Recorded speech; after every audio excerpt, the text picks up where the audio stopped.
O medo é uma emoção intensa, muitas vezes associada a uma sensação de ameaça ou perigo. Quando sentimos medo, nosso corpo e mente entram em alerta, ativando o sistema de defesa para lidar com a situação.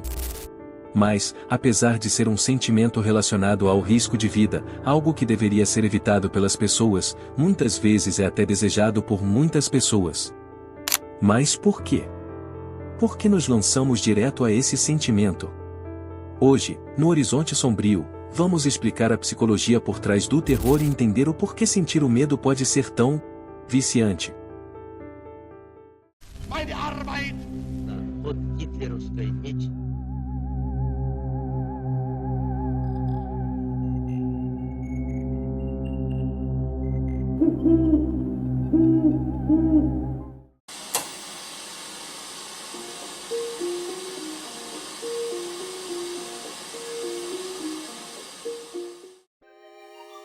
Nos tempos antigos, onde nossos ancestrais ainda precisavam caçar seu próprio alimento para garantir a sua sobrevivência, o medo predominava, pois eles não eram os únicos caçadores, o perigo estava sempre à espreita. Para eles, o medo não era uma escolha, mas sim, uma questão de sobrevivência. Com a liberação de hormônios, como a adrenalina, o nosso coração acelera e aumenta a nossa atenção que prepara o nosso corpo para lutar, ou para escapar de algo perigoso. No entanto, com o passar dos séculos, o medo passou de ser uma resposta de sobrevivência e se tornou algo que buscamos de forma voluntária. Mas, por que isso acontece? Em ambientes controlados, como cinema ou parques de diversões, o cérebro percebe que não há perigo real. Isso cria uma sensação de excitação que, quando termina, é traduzida em prazer. Segundo a teoria de Zielman, o medo e a excitação andam de mãos dadas. Quando você percebe que está seguro, o alívio combinado com a adrenalina gera uma sensação eufórica. Isso explica o porquê de pessoas gostam de brinquedos radicais ou gostam de filmes de terror. Os filmes de terror inclusive mostram o quão grande é a comunidade de pessoas que procuram o medo, sendo um dos gêneros mais populares do cinema, com uma base de fãs global e apaixonada.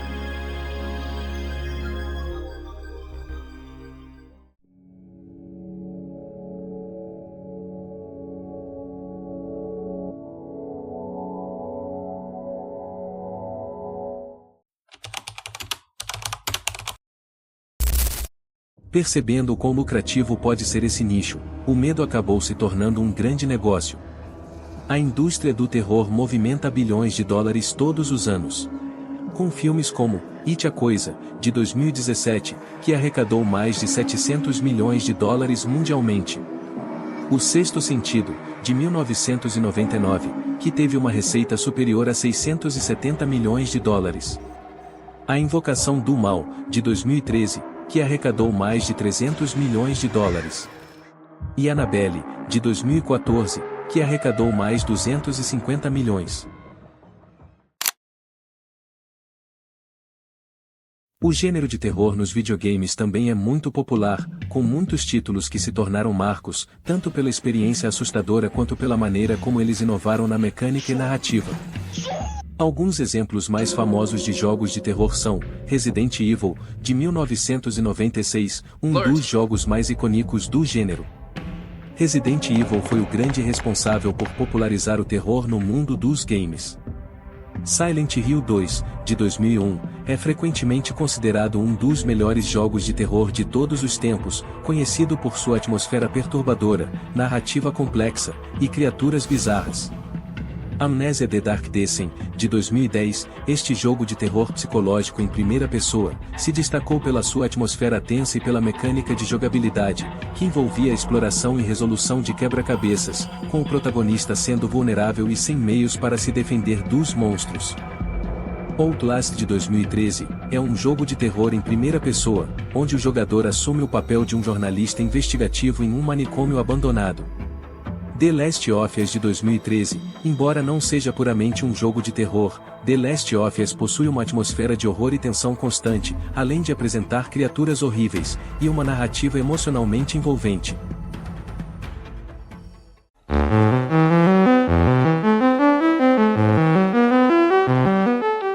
Mas não só de jogos, parques de diversões ou de superproduções hollywoodianas esse gênero de entretenimento se manifesta. Lendas urbanas e creepypastas são exemplos de histórias assustadoras criadas pela cultura popular.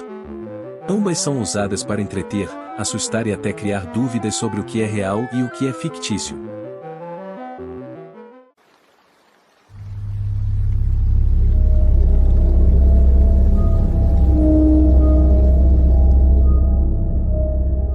Lendas urbanas são histórias populares que passam de geração em geração, geralmente contando acontecimentos supostamente reais e assustadores.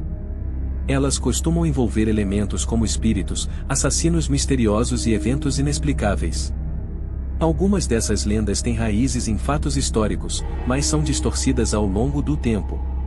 Alguns exemplos famosos de lendas urbanas nacionais é a loira do banheiro, que conta a história de uma mulher de cabelos loiros e roupas brancas que assombra banheiros escolares. Para invocá-la, é preciso chamar seu nome 3 vezes diante do espelho. O Homem do Saco é uma figura assustadora que sequestra crianças mal comportadas, usada como uma história para assustar as crianças que não respeitam seus pais. O Boneco do Fofão. No nosso país, surgiu a lenda de que o Boneco do Fofão, baseado no personagem de TV, tinha uma faca dentro do seu interior, gerando medo entre as crianças.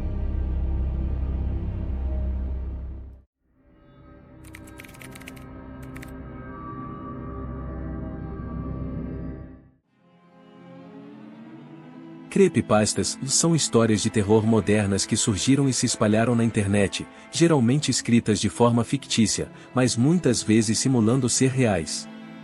O termo vem da junção de o creepy, ou assustador, e o copypasta, ou copiar e colar, referindo-se à forma como as histórias são compartilhadas.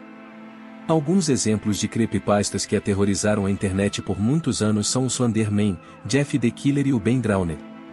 O Slender Man para mim é o mais famoso de todos, uma criatura alta, sem rosto e de terno que persegue e sequestra pessoas, especialmente crianças. Muito provavelmente você já deve ter visto ele pela internet pelo menos alguma vez. Jeff the Killer é outro personagem muito famoso da internet, a história de um garoto que sofreu bullying, enlouqueceu e começou a assassinar pessoas, deixando a frase "Eu go to sleep", ou "vá dormir", como sua marca. Já o Ben Drowned também está relacionado à indústria dos games, mas não em um jogo de terror, mas sim de aventura, The Legend of Zelda, de Majora's Mask, guarda a lenda de um espírito vingativo que assombra o jogador. Lendas urbanas e creepypastas são muito parecidas, mas a principal diferença está na origem. As lendas urbanas geralmente são mais antigas e baseadas em relatos orais, enquanto as creepypastas são histórias criadas propositalmente para a internet. No entanto, algumas creepypastas ganharam tanta popularidade que começaram a ser tratadas como lendas urbanas modernas.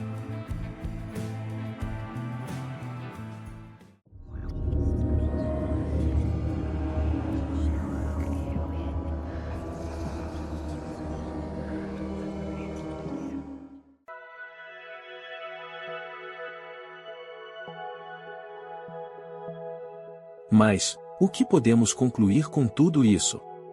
Com a evolução da sociedade, não precisamos mais arriscar as nossas vidas para conseguir alimentos. O sentimento de medo acabou sendo menos presente em nossas vidas, mas nunca deixou de fazer parte de nós. No entanto, sua ausência nos leva a ir atrás de situações que nos façam sentir medo novamente, mesmo sendo em um ambiente controlado. Talvez seja um sentimento que dê um pouco mais sentido para nossas vidas chatas? Ou talvez seja um sentimento primal, que nos lembra de nossa fragilidade e nos conecta com nossos instintos mais profundos? Talvez o medo não seja apenas um alerta de perigo, mas um sussurro ancestral de que estamos vivos, de que ainda há algo a perder, algo que nos mantém despertos em meio à monotonia do cotidiano. E você? Também gosta de buscar o sentimento de medo no seu dia a dia? Se você gostou do vídeo, deixe seu comentário, se inscreva no canal e deixe um like para não perder mais nenhum conteúdo do canal.